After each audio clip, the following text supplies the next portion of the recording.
दोस्त, जिंदगी में आपको जब भी कभी यह लगे कि शायद अब कुछ भी नहीं बचा, अब कुछ भी अच्छा नहीं होने वाला, सब कुछ खत्म हो गया, अब कोई भी ऑप्शन नहीं दिख रहा जिससे हमारा जिंदगी बदल सके, यह जिंदगी संवर सके और निखर सके, तो एक बात जरूर याद रखना मेरे दोस्त कि यही वह पल होता है जहां से आपकी जिंदगी एक नया और एक खूबसूरत मोड़ लेने वाली होती है।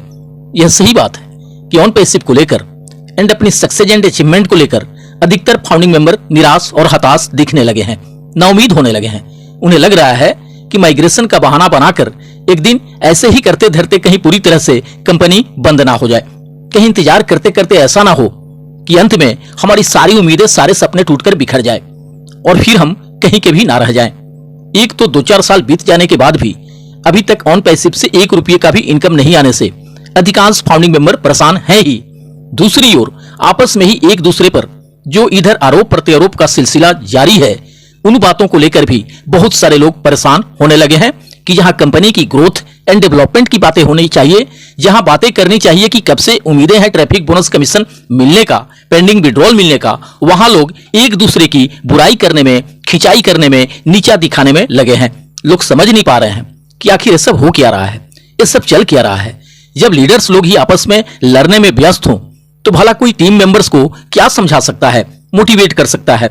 ऐसे लोगों को क्या हक बनता है किसी और के नेगेटिव पॉजिटिव होने के बारे में बातें करने का? अरे भाई, अभी ये सब करने का बिल्कुल भी वक्त नहीं है। यहाँ लोग ऑन पैसिव से अपनी सक्सेस शुरू होने के इंतजार कर रहे हैं। यहाँ लोग जल्दी से जल्दी pending withdrawal and traffic bonus का मिशन मिलने की राह देख रहे हैं। ऐसे सिचुएशन में कुछ इस तरह का होना, ये सब बिल्कुल बेकार की बातें हैं, व्यर्थ की बातें हैं। फाउंडिंग मेंबर्स के लिए इन सब बातों का कोई मतलब ही नहीं है। जो 2 लोग आरोप लगाए हैं ढीलन जी एंड जस्सी जी के ऊपर, उससे किसी को भी यही लग रहा होगा ये दोनों लोग ढीलन जी एंड जस्सी जी के इशारे पर ही इस तरह के कारनामे किए होंगे। अरे भाई, ये सब घर की बातें हैं और घर की बातें घर तक ही सीमित होके रहे तो अच्छा है। घर से बाहर जाएगा तो लूटने वाले लूटेंगे ही, मजाक उड़ाने वाले उड़ाएंगे ही। यह कितनी शर्मनाक बात है कि किसी टॉप इंडियन लीडर के द्वारा लिए गए कर्जे उधारी को खुलेआम सोशल मीडिया के जरिए उछाला जा रहा है। इससे भला क्या किसी फाउंडिंग मेंबर के अंदर एक्साइटमेंट आएगी? उसे तो यही लगेगा कि जब सबसे टॉप लीडर्स ही कर्जे उधारी लेने पे मजबूर हैं, जिनकी की ऑन पैसिव में लाखों की टीम है, तो भला हम जैसे सिंपल लोगों का हाल क्या होगा, जो कि या तो 2-4 डायरेक्ट यूजर्स ही बनाए हैं या फिर एक भी नहीं बना सके हैं। और सबसे बड़ी बात कि अगर समय से सभी को ट्रैफिक कमीशन मिल रहे होते, सभी फाउंडिंग मेंबर को ऑन पैसिव से इनकम आ रहा होता, तो फिर जरूरत ही क्या है किसी को कर्जे उधारी लेने की? अगर सही मायने में देखा जाए तो कुछ इस तरह की बातों से मोटिवेट तो शायद ही कोई फाउंडिंग मेंबर होगा, हाँ उल्टे डीमोटिवेट जरूर हो जाएगा। भाई, जब सबसे टॉप लीडर की ये दशा है तो फिर हमारा हाल क्या होगा? कुछ इस तरह की परिस्थिति को देखकर बहुत सारे लोग यह भी कहने लगे हैं कि कहीं ऐसा ना हो कि इंडियन लीडर्स लोग आपस में ही लड़ते रहें, एक दूसरे की कमियां निकालते रहें या किसी और से निकलवाते रहें और इधर सीईओ मिस्टर एस अपनी मनमानी करते रहें और फिर एक दिन सारा कुछ बंद करके निकल जाएं आराम से। लोगों में यूनिटी रहेगी, एकजुटता रहेगी, तभी तो कोई किसी गलत चीजों के विरुद्ध आवाज उठा सकता है। जब लोग आपस में ही लड़ने भिड़ने पर उतारू रहेंगे, एक दूसरे को नीचा दिखाने में तत्पर रहेंगे, तो किसी और की तरफ देखने का फुर्सत ही कहां मिलेगा उन्हें कि कहां गलत हो रहा है और क्या सही हो रहा है। लोग तो यही सोच रहे हैं कि ये लोग भला क्या समझाएंगे किसी को जिनके अंदर खुद ही कोई समझ नहीं है। खुलेआम एक दूसरे के इज्जत और प्रतिष्ठा को उछाला जा रहा है। अब उन्हें कितनी तकलीफें होती होंगी इन सब बातों से, ये तो वही जाने, मगर इस तरह की बातों से लाखों फाउंडिंग मेंबर को बहुत अधिक तकलीफें होती हैं।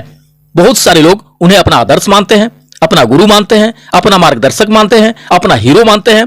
अब ऐसे लोगों को खुले मंच से झूठा कहा जाए, मिसलीड करने वाला कहा जाए, गलत इंफॉर्मेशन देने वाला कहा जाए, इमोशनल ब्लैकमेल करने वाला कहा जाए, कर्जाखोर और उधारी लेकर जीवन जीने वाला कहा जाए, तो जो लाखों लोग उन्हें अपना आदर्श, अपना गुरु मानते हैं, अपना मार्गदर्शक मानते हैं, उनके ऊपर क्या गुजरेगी इससे कोई भी इंसान भली भांति समझ सकता है। मेरी तमाम इंडियन लीडर से विनम्र आग्रह है कि इस तरह की ओछी हरकतें करना बंद किया जाए और एक रियल लीडरशिप का मिसाल कायम किया जाए। पावर ऑफ यूनिटी को समझने का प्रयास किया जाए ताकि जो लाखों लोग आपको अपना आदर्श मानते हैं, मार्गदर्शक मानते हैं, गुरु मानते हैं, उन्हें आप पर गर्व हो सके। अगर आपस में कुछ भी गलतफहमियां हो गई हों उसे आपस में मिल बैठकर सुलझाने का, दूर करने का प्रयास करें। प्रत्यक्ष या अप्रत्यक्ष रूप में एक दूसरे पे कीचड़ उछालने का काम बंद करें, एक दूसरे को नीचा दिखाने का काम बंद करें, क्योंकि इन सब चीजों से लाखों भारतीय फाउंडिंग मेंबर नेगेटिव बातें सोचने और करने लगेंगे। एक तो ऐसे ही अधिकतर फाउंडिंग मेंबर काफी नाराज चल रहे हैं ऑन पैसिव से सफलता मिलने में देर होने से, और ऊपर से कुछ इस तरह की भी बातें होती रहीं तो इससे और भी अधिक परेशान होने लगेंगे फाउंडिंग मेंबर। इन सभी बातों का ख्याल रखना फर्ज भी बनता है इंडिया लीडर का, क्योंकि आपको देखकर, आपके कहने पर, आपकी बातों पर विश्वास करके ये लाखों भारतीय फाउंडरशिप एंड सब्सक्रिप्शन लिए हैं। आपको तब तक सभी के हाथ पकड़ के रखना होगा, चलना होगा, जब तक आप उन्हें उनकी तय मंजिल तक पहुंचा नहीं देते हैं, जब तक मिस्टर एस इन लाखों लोगों के उम्मीदों पर एंड अपने द्वारा किए गए कमिटमेंट पर 100% खरे नहीं उतर जाते हैं। अभी तक तो रियल में अगर देखा जाए तो ऑन पैसिव से कुछ भी नहीं मिला है किसी को। ऐसे सिचुएशन में तमाम इंडियन फाउंडिंग मेंबर्स एंड तमाम लीडर्स को आपस में मिलजुल कर रहने की जरूरत है, यूनिटी बनाकर रखने की जरूरत है। हम सभी आर्थिक आजादी मिलने की लड़ाई लड़ रहे हैं, हम सभी आर्थिक आजादी मिलने की राह निहार रहे हैं। हमें आपस में लड़ने की जगह डायरेक्ट मिस्टर एस से यह जानने का प्रयास करना होगा कि कब तक क्या कुछ शुरू हो जाएगा।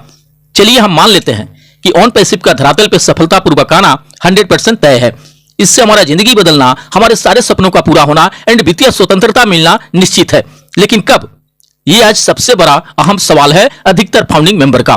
कुछ लोगों का कहना है कि मिस्टर एस हमारी सक्सेस शुरू होने को लेकर अभी भी कुछ खुलकर स्पष्ट नहीं बता पा रहे हैं, अभी भी वे घुमा फिराकर ही बातें कर रहे हैं।